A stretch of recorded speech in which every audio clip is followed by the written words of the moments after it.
The good news this morning is that Bobi Wine is finally free. Not free from the trumped-up charges against him, but free from custody.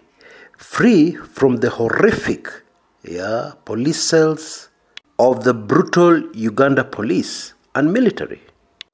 Even more interesting, Bobi Wine has been allowed to keep his passport, which should open the door for him to seek medical treatment outside Uganda. Also freed is the man at the center of the storm, and that is the Arua Municipality MP-elect, Kassiano Wadri. I'm saying he's at the center of the storm because all these manenos started with him. Bobi Wine had gone to campaign for him. And Bobi Wine's influence and popularity helped the man win against very strong ruling party NRM candidate. The whole focus has been on Bobi Wine, but there are 33 other people charged alongside him with treason. Now, at the time of making this video, 11 had been released on bail, and it is expected that most of the rest, if not all, will be released later in the day on bail. Now, before we do our behind-the-scenes analysis, because you can be sure that there are a lot of things that happen behind the scenes to bring us this good news this morning. That one you can be sure of. However, before we even go into that, let's take a closer look at exactly what happened as the 34 treason-accused persons came into the magistrate's court in Gulu, because this will help us understand even better what is happening behind the scenes.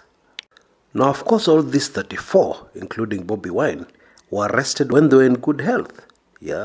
Indeed, they had just been involved in a very energetic campaign, political campaign. What a sharp contrast to the people who trooped slowly into the court this morning. For lack of a more emphatic word, or for lack of a better word, cripples. Cripples trooped into court. Most of them couldn't even walk, or rather required crutches to walk slowly and very painfully. Now, apart from Bobi Wine, most eyes were on one of the women suspects, who in a previous appearance in court was bleeding from her private parts. My apologies for even saying that on a family channel such as this one. But I think it's very important that we all grasp the reality on the ground. Because when Bobi Wine appeared first in the military court-martial, one YouTuber here said that is fine. She said that contrary to the rumors, Bobi Wine is okay. He's walking, even if he's walking with a bit of support. I think it's extremely annoying for somebody to be very sure of something they have absolutely no idea about. Either this nice lady doesn't know, or she chose to ignore what Bobi Wine's lawyers told us very clearly. The lawyer told us that Bobi Wine had been prepared for court, He was under the influence of very strong painkillers, number one. Number two, the lawyer told us that his face had been massaged to get rid of the swellings.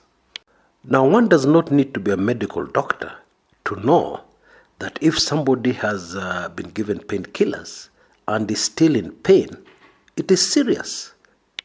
Now, I've also been in the very unfortunate position of being in the hands of these security goons, and I've been tortured by them some years back. And I can tell you one thing from my experience, apart from the physical torture, I found the psychological torture much worse. Beat me senseless the whole day, but don't ask me to strip naked and then hold a gun next to my head, and I don't know if you're going to pull the trigger.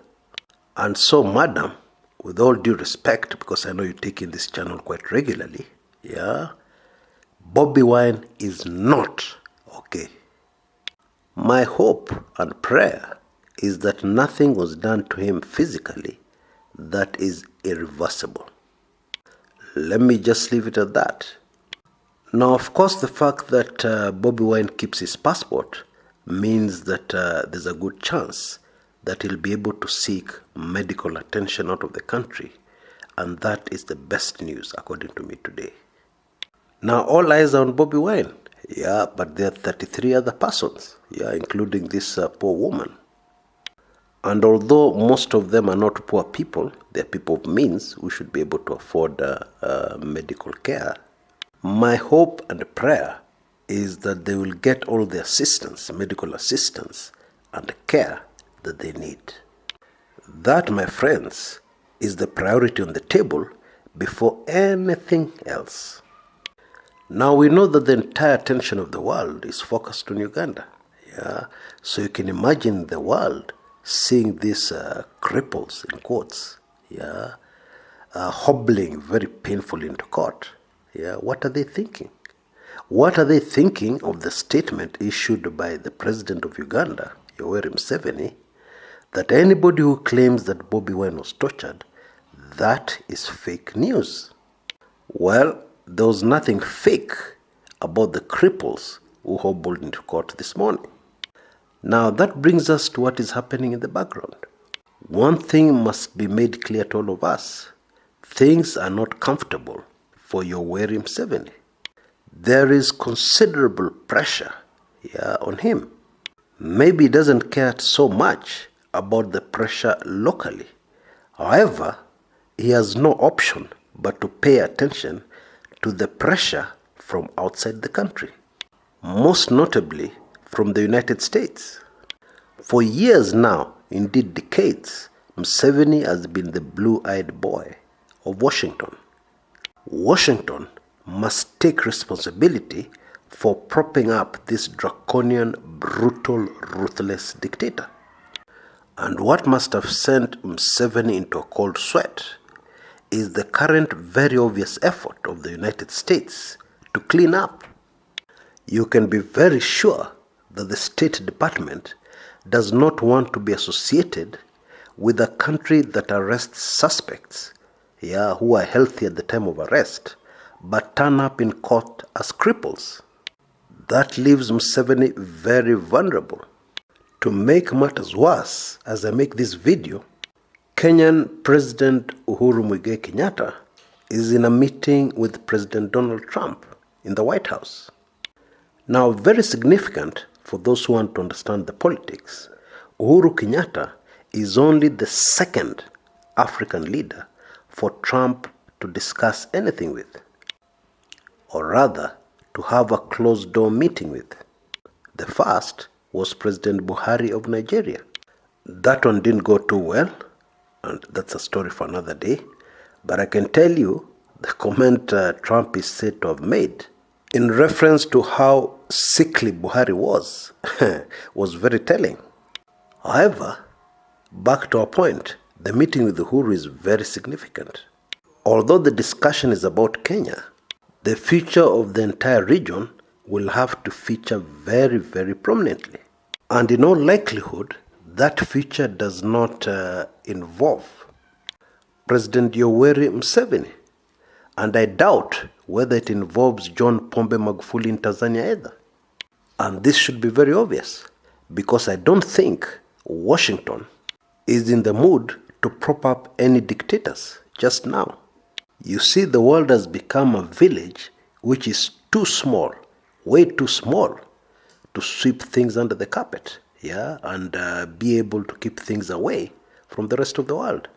And this has been brought about by changing politics, but also very much by technology, like social media, for instance, where you can be seated in Washington, very far away, but you pick up your phone and you're right inside the court in Arua, or in a small remote village in Tanzania, or bang in the middle of a private conversation right inside the office of the Nairobi governor in Nairobi, Kenya. Things have changed and continue to change very, very rapidly. And unfortunately, the draconian dictators of East Africa seem to have no clue. They have failed completely to understand where the troubles are coming from. They can, of course, talk about Uganda's enemies using the youth. Yeah. But even if that is true, they have completely missed the point. And the point is, what used to be a remote country where you can do what you feel like doing, yeah, has suddenly become part of the global tiny village. That is really the dictator's worst nightmare. Yeah, and taxing social media or arresting people who make comments on social media just makes things worse, not better, as some of them seem to think. Now, let me justify my sweeping comment, yeah, or my sweeping statement that Museveni is under a lot of pressure. Where is the evidence that Museveni is under pressure? Well, the most obvious clue is that Bobi Wine has been released on bail. For those who know Museveni well, this is very puzzling. And I believe I know the man well, because I've been following him for decades. I started following him when he was a young man, when I used to greatly admire the way he so eloquently used to express himself, in sharp contrast to my own president then, Daniel Toroitich Arap Moi. At that time, I wished I was a Ugandan. And I continued to be his admirer until he started killing people, like the 2 intelligence officers who went into Uganda and were murdered. Yeah, but that's a story for another day. But even more telling evidence to tell us that Museveni is in trouble and may have panicked is the disappearance of Bobi Wine's driver last Friday, Eddie Sebufu, yeah, or Eddie Mutwe, yeah, that's his real name, Eddie Mutwe, who was picked up at the Red Rocket pub last Friday, yeah, by plainclothes people who are clearly policemen. Some of my sources in Uganda are saying it was the police flying squad. Yeah. However, the police have strongly denied that they know the whereabouts of this bodyguard of Bobi Wine. They say they don't have him. Now, this is quite common in Africa, yeah, because what normally happens, the intelligence, yeah, working dark, will pick up a person. Yeah, and they will not want any questions from any other units, any other arms of government. And they will not be interested in answering questions from any other arms of government. Because the intelligence reports directly to the president of the country. So why should Bobi Wine's bodyguard be picked up? Well, I believe he has been picked up to clean up. You see, the man is a key witness. Yeah, the man is a very key witness to what has been unfolding around Bobi Wine. It seems that Museveni is under immense pressure to clean up, to prove that he is not what pictures which are coming out of Uganda are portraying him to be. So no witness, no evidence, no proof that, for instance, guns were planted, that, for instance, something was stage managed. The stoning of his vehicle was stage managed. You can be sure that if we see Bobi Wine's bodyguard again, he'll have made a deal. A deal to see things differently from exactly how they happened. Although in my view, he needn't bother. It's too late. In my view, there's going to be a change of leadership in Uganda sooner than most people think. Until next time, this is Chris Kumekucha.